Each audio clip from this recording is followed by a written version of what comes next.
Magandang araw mga Kai Soto fans. Si Yao Ming ay isang pangalan na nagmarka hindi lamang sa larangan ng basketball, kundi pati na rin sa pandaigdigang kultura.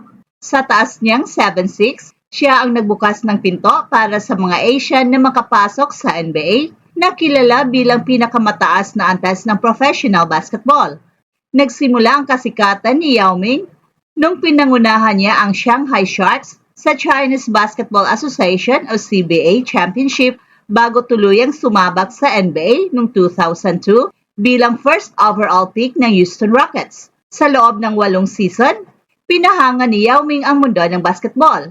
Nakapagtala siya ng career averages na 19 points, 9 rebounds at naging all-star sa bawat taon ng kanyang karera. Bukod pa dito, 5 beses siyang nabilang sa All-NBA team at 3 beses na nakapag-uwi ng gintong medalya at MVP honor sa FIBA Asia Championships. Pero higit pa sa kanyang mga numero, si Yao Ming ay naging simbolo ng pagkakaisa ng dalawang magkaibang mundo, ang basketball ng kanluran at silangan. Ang kanyang pagiging isang cultural bridge ay nagbigay daan para sa mas malaking pagtanggap ng NBA sa pandaigdigang market. Sa kanyang likas na talento, husay at karisma, nagpatunay si Yao Ming na ang mga Asian ay may lugar sa pinakamalaking entablado ng basketball.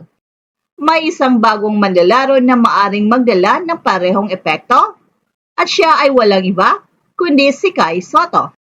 Kung si Yao Ming ay naging simbolo ng tagumpay sa China sa basketball, si Kai Sotto naman ang umaangat bilang bagong mukha ng basketball ng Pilipinas. Sa taas niyang 7'3", hawak ni Kai ang parehong potensyal na bumago sa paraan ng pagtingin ng mundo sa mga manlalaro mula sa Southeast Asia. Ipinanganak si Kai sa Las Piñas at lumaki siya ng puno ng pangarap na balang araw ay makapasok siya sa NBA. At sa murang edad, pinatunayan ni Kai ang kanyang kakayahan sa iba't ibang liga. Naglaro siya sa NBL Australia, naging bahagi ng NBA G-League Team Ignite program at kasalukuyang nagpakitang gilas sa Japan B-League bilang isa sa mga pinaka-promising na manlalaro ng Koshigaya Alphas.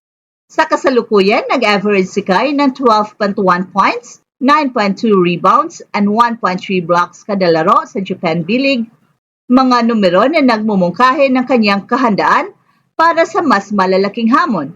Ang unang aspeto ng paghahambing kina Kai Sotto at Yao Ming ay ang kanilang pisikal na tangkad. Bagamat mas mataas si Yao Ming ng ilang pulgada, kapansin-pansin ang likse at koordinasyon ni Kai sa kabila ng kanyang taas. Kung si Yao Ming ay kilala sa kanyang solidong footwork at soft shooting touch, si Kai naman ay nagtataglay ng modern style ng paglalaro na pinagsama-sama ang post moves, outside shooting, at defensive prowess. Sa modern NBA, ang pagiging versatile ay napakahalaga. Ang kakayahan ni Kai na maglaro bilang stretch big man ay nagbibigay sa kanya ng bentahe kumpara sa traditional na style ni Yao Ming. Dagdag pa rito, ang bilis ni Kai sa transition at shot blocking ability ay mga aspeto na naaayon sa mabilis na takbo ng laro sa kasalukuyan. Sa kabuuan ng kanyang karera sa NBA, nagrehistro si Yao Ming ng 19 points and 9 rebounds kada laro na sinabayan pa ng 5 All-NBA team selections. Bagamat hindi pa nararating ni Kai ang ganitong antas, ang kanyang mga numero sa Japan B-League at sa iba pang competition ay nagpapakita ng progressive na pag-unlad ni Kai at sa kanyang murang edad na 23 years old, may sapat na panahon si Kai upang mahigitan pa ang mga milestones ni Yao Ming. Well, kung si Yao Ming ang naging inspirasyon ng milyong-milyong Chinese na manlalaro, si Kai Sotto naman ay nagbibigay ng pag-asa sa mga batang Pinoy. Ang kanyang presensya sa NBA, sakaling matupad, ay magbubukas ng pinto para sa mas maraming Pinoy na makilala sa pandaigdigang basketball. Sa parehong paraan na ipinakita ni Yao Ming na kaya ng isang Asian big man na makipagsabayan sa NBA, ipinapakita naman ni Kai na ang Pilipinas ay may talento at husay na may pagmamalaki sa international stage. Ang kakayahan ni Kai na mag-adapt sa iba't ibang sistema ng laro ay nagpapakita ng kanyang kahandaan para sa NBA. Mula sa kanyang solidong performance sa international leagues hanggang sa pagiging consistent scorer, rebounder at shot blocker, malinaw na si Kai ay isang work in progress na may malaking upside. Ang kanyang shooting range at defensive instincts ay mga katangian na hinahanap ng mga koponan sa NBA. Katulad ni Yao Ming, mahalaga rin ang papel ng tamang coaching at mentorship sa tagumpay ni Kai.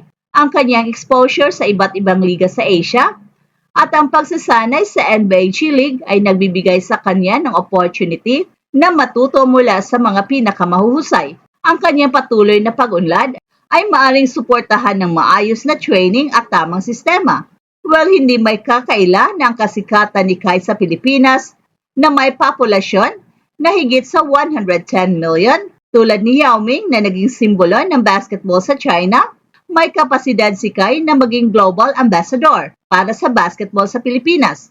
Ang kanyang pagiging humble at approachable na personalidad ay nagdadala ng karisma na maaring magustuhan hindi lamang ng mga tagahanga, kundi pati na rin ng mga NBA sponsors at advertisers. Bagamat puno ng potensyal si Kai, may mga hamon na kailangan niyang harapin upang maabot ang tagumpay na naranasan ni Yao Ming. Una, ang mas mataas na antas ng competition sa NBA ay nangangailangan ng pisikal na tibay at mental na katatagan. Kailangan niyang palakasin ang kanyang katawan upang makipagsabayan sa mga dominanting big men ng liga tulad ni Joel Embiid, Nikola Jokic at Anthony Davis. Pangalawa, ang kakayahang mag-adjust sa mas mabilis na laro at mas komplikadong defensive scheme sa NBA ay mahalaga. Ang pag-develop ng mas consistent na outside shot at mas malakas na post moves ay mga aspeto ng kanyang laro na kailangang tutukan. Pero sa kabila ng mga hamon, ang pagiging bukas ni Kai sa kritisismo at ang kanyang malakas na work ethic ay nagbibigay ng kumpiyansa na kaya niyang maabot ang kanyang mga pangarap. At sa suporta ng Pilipinas at ng global Filipino community, si Kai ay may solidong pundasyon upang magtagumpay. Well, kung si Yao Ming ay nagbibigay inspirasyon sa China at sa buong mundo sa pamamagitan ng kanyang husay at tagumpay, si Kai naman ay nasa tamang landas upang sundan ang yapak na ito.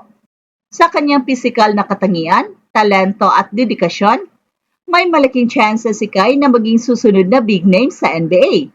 Well, hindi lamang siya representasyon ng Pilipinas, kundi ng buong Southeast Asia na naghahangad ng pagkilala sa mundo ng basketball. Well, ang tanong ay hindi kung kailan makakapasok si Kai sa NBA, kundi kung gaano kalaki ang magiging epekto ni Kai sa liga.